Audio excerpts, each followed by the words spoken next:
नमस्कार। आज हम लोग श्री त्रिविक्रम भट्ट प्रणीत नल चंपू का प्रथम उच्छ्वास, जिसका व्याख्या भाग हम लोग पढ़ रहे थे, तो उसी के आगे हम आज देखते हैं। सीधा श्लोक पे आते हैं। श्लोक है, किम कवेस्तेन काव्येन किम कांडेन धनुष्मतः परस्य हृदय लग्नम न घूर्यति यदीक्षरः।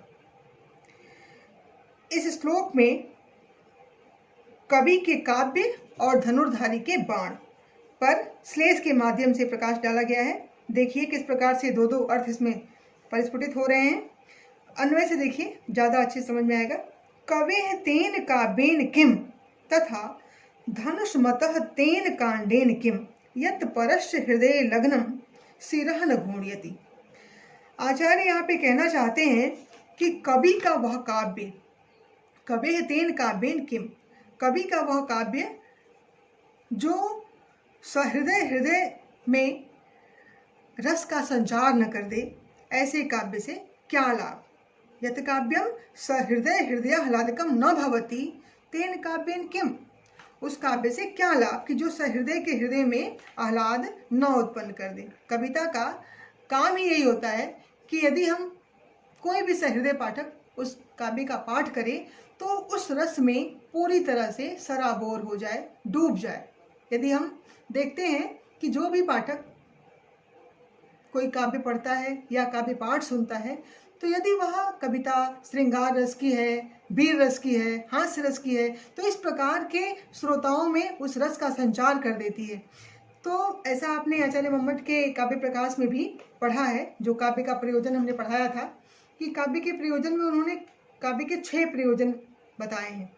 काव्यम यशसे अर्थकृते व्यवहार विदे शिवेत रक्षते सद्यः पर निवृत्ते कांता सम्मित तयोपदेशयुचे।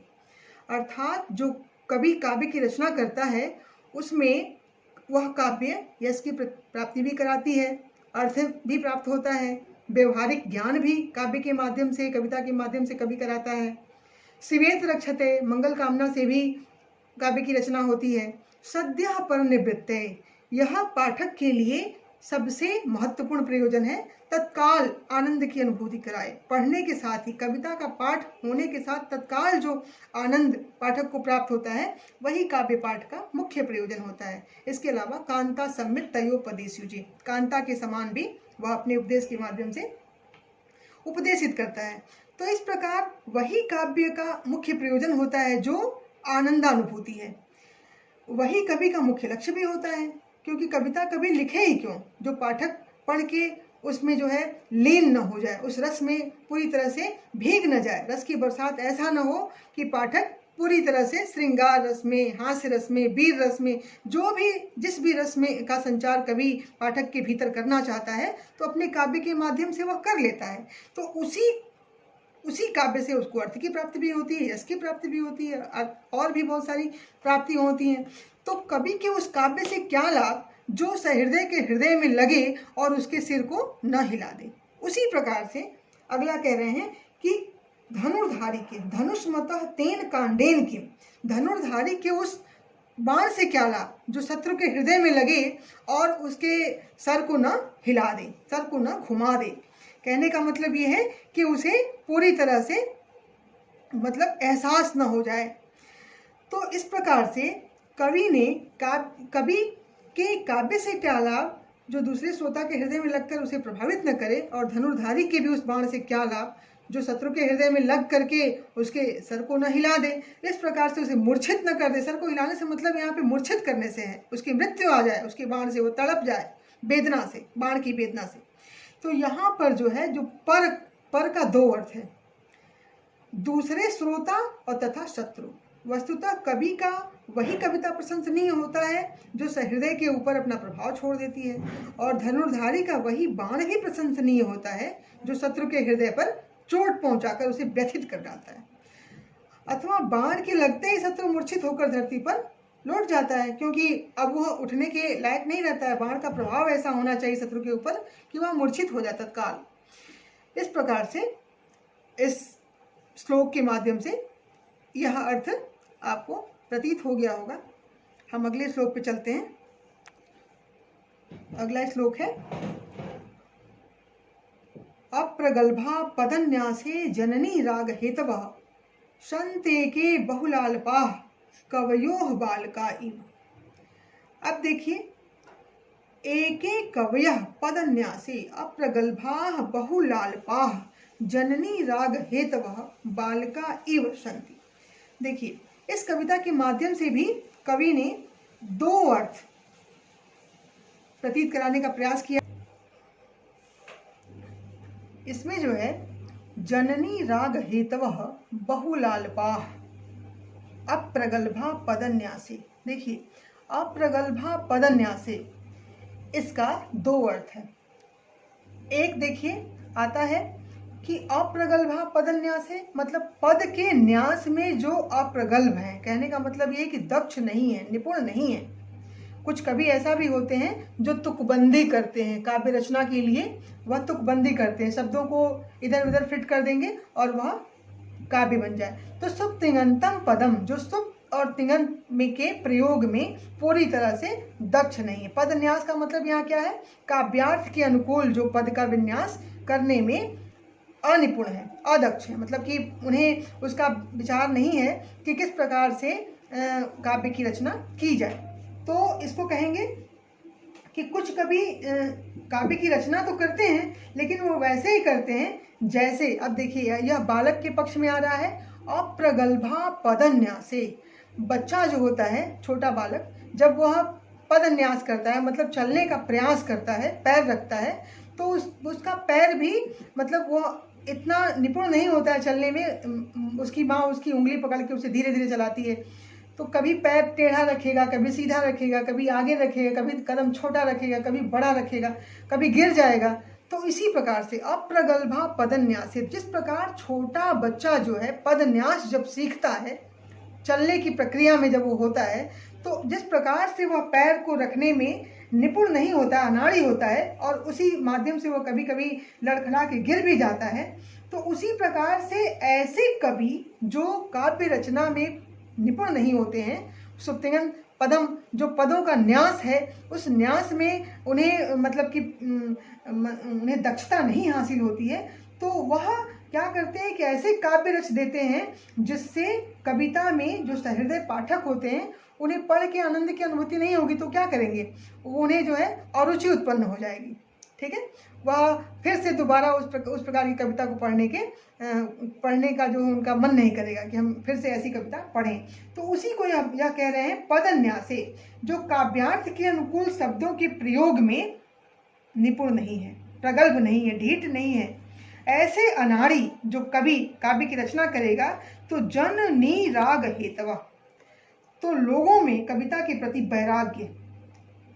वैराग्य उत्पन्न हो जाएगा, विरक्ति हो जाएगी, अरुचि हो जाएगी, वह पढ़ना नहीं चाहेंगे। निकृष्टो रागः नीरागः, जनानाम नीरागः तस्य हेतवः। इसका जब आप विग्रह करेंगे, जननी राग हेतवः, जनानाम नीरागः तस्य हेतवः, कहने का मतलब यह है कि जन में, लोगों में अरुचि उत्पन्न कर देगा वह कविता। ठीक है, और बालक के पक्ष में आएंगे जब इसका, तो जनन्याह रागः तस्य हेतवः। जनन्याह मतलब जब ऐसा बच्चा कदम बढ़ाता है, ऐसे अप्रगल्भ कदमों से आगे पीछे चलता है, गिरता है, लड़खड़ाता है, तो वह जननी के प्रेम का और बढ़ा देता है, मतलब माता के प्रेम को वह और भी ज़्यादा बढ़ा देता है। माता क्या होती है, खुश होती है बच्चे के इस मतलब कि इस प्रक्रिया से। जननी राग हेतु, माता के स्नेह को वह बढ़ाने का कारण होता है। ठीक है, और बहुलाल्पा, बहुलाल्पा बच्चों के संदर्भ में आएगा, तो आएगा बहु मतलब बहुत अत्यधिक, लाल मतलब लाल, पा मतलब पीने वाले। तो बच्चे जो हैं जो अत्यधिक लाल पीने वाले, जो अपनी मतलब कि अपनी भाषा में बोलते हैं, पता नहीं क्या अलापते हैं, तो लगातार उनके मुख से लाल जो है गिरता रहता है। और जब कवि के पक्ष में आएंगे इसको बहुलाल्पा, बहुत निरर्थक प्रलाप करने वाले। ठीक है, बहु अलापा, बहुत प्रकार के निरर्थक अलापों से जिनका काव्य भरा हो, ऐसे कवि।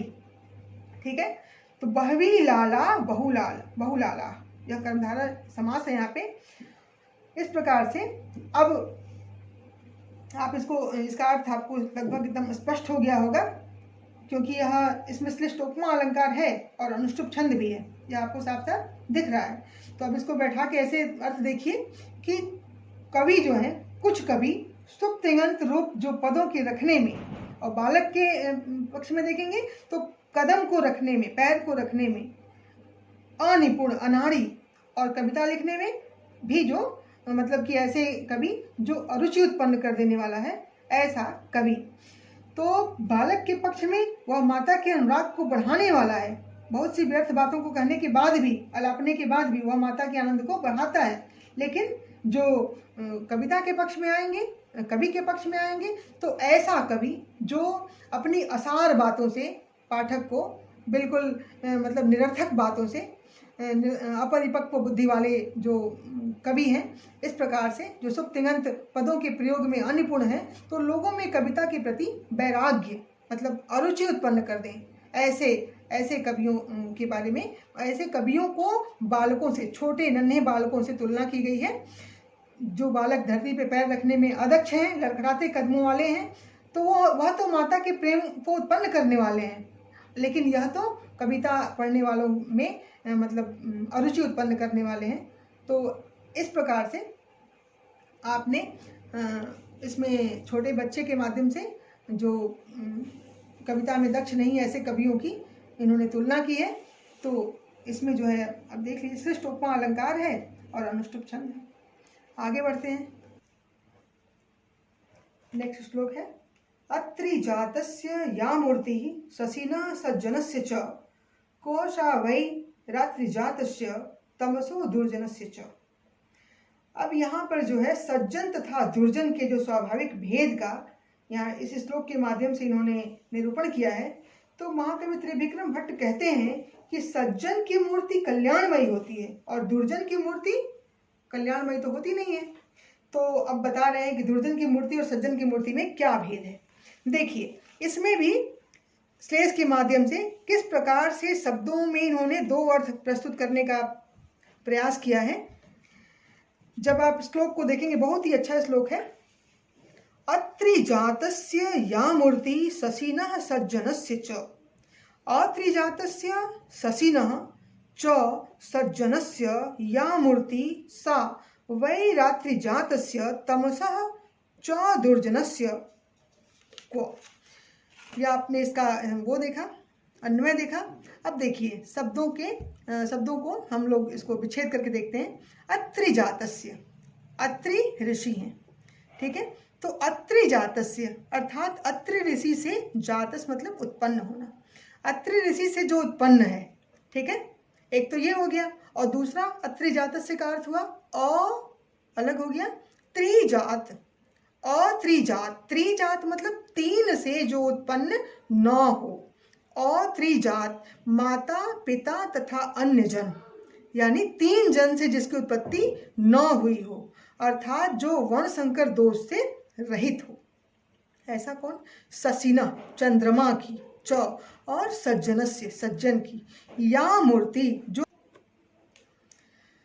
ससीना चंद्रमा की और सज्जनस्य सज्जन की जो मूर्ति होती है, वह मूर्ति निश्चय ही रात्रिजातस्य अर्थात रात्रि में उत्पन्न होने वाला जो तमस है, रात्रि में उत्पन्न होने वाला अंधकार, और दुर्जन की जो अमंगलमयी मूर्ति है। तो कहाँ दुर्जन की मूर्ति और कहाँ सज्जन की। कहने का मतलब ये कि दुर्जन और सज्जन में भेद हुआ, ठीक है। तो कह रहे हैं कि अब इस श्लोक का जो है भावार्थ इस प्रकार देखिए कि वै रात्रि जातस्य, वै रात्रि जात, वै रात्रि जात, तो निश्चित रूप से रात्रि द्वारा उत्पन्न होते हैं। दुर्जन की मूर्ति मतलब दुर्जन की मूर्ति निश्चित रूप से रात्रि द्वारा, अंधकार द्वारा उत्पन्न होता है। वह कैसा होता है? बैर प्रधान। और त्रिजात जो तीन से उत्पन्न होती है, ठीक है। यह दुर्जन की मूर्ति कैसी होती है? त्रिजात होती है।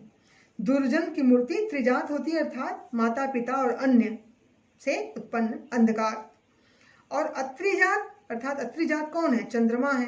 तो चंद्रमा की उत्पत्ति अत्रि ऋषि से मानी गई है, अतएव चंद्रमा को अत्रिजात कहा गया है।